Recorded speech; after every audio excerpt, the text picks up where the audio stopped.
March 11, 2025. It started like any other day at Ninoy Aquino International Airport, but it ended with a sight many thought they would never see: Rodrigo Roa Duterte, the Punisher, being escorted onto a private jet by Interpol and the PNP. Destination?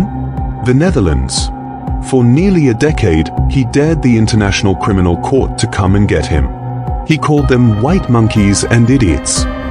But as the sun set on Manila that Tuesday, the rhetoric stopped.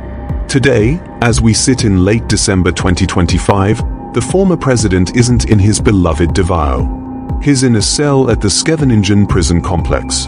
Tonight, we're breaking down the most historic arrest in Philippine history, how it happened, why the unity government let it happen, and the medical chess match currently playing out in the halls of international justice. How do you arrest a man who still commands the loyalty of millions? You do it fast. The ICC warrant was issued on March 7, 2025, for crimes against humanity specifically related to the drug war. The Philippine government, despite its previous stance, didn't block it. President Bongbong Marcos maintained a hands-off policy, stating the PNP was simply following Interpol protocols. Duterte was arriving from Hong Kong. He was met at the jet bridge, not with a red carpet, but with an 80-page arrest plan codenamed Operation Pursuit. By 11:03 p.m. that same night, he was in the air.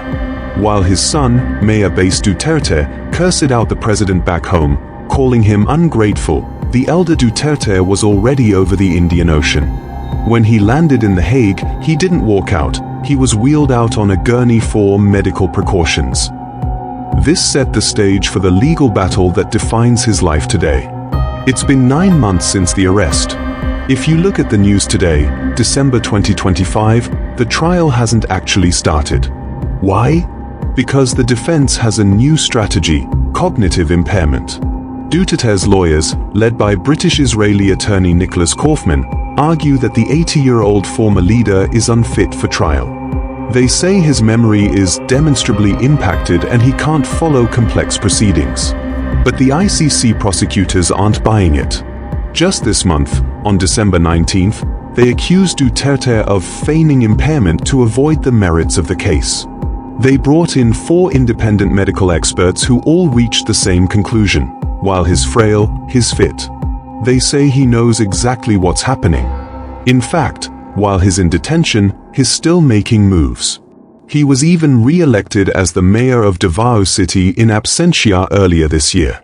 A man too impaired to stand trial, but fit enough to run a city? That's the anomaly the ICC is currently weighing. Let's talk about the reality of his detention. The Scheveningen facility isn't a dungeon, but for a man used to the heat of Mindanao and the absolute power of the palace, it is a cold, lonely existence. Reports from his daughter, Kitty Duterte, describe a man who is composed but emotional. Because of ICC holiday rules, he spent Christmas Day alone, no family visits allowed. He's reportedly eating nutritious food suited to his cultural preferences, but there are no grand banquets or Colombo, mosquito net, naps here. Meanwhile, back in Manila, the political fallout is total. The Marcos-Duterte alliance is dead. Vice President Sara Duterte is facing her own impeachment battles, and her father's imprisonment is the fuel for her fire. She's calling it political persecution, while the victims' families, the mothers of the boys killed in the alleys of Caloocan, are finally seeing the man they hold responsible behind bars. 2025 will go down as the year the long arm of the law finally reached the Philippines.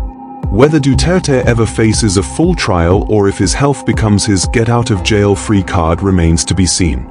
But the image of a Philippine president in an ICC cell? That is an image that has already changed the country forever. The court resumes on January 5, 2026. We'll be there. Thanks for listening to The Breakdown. If you want to see the leaked medical reports and the timeline of Operation Pursuit, head over to our social media.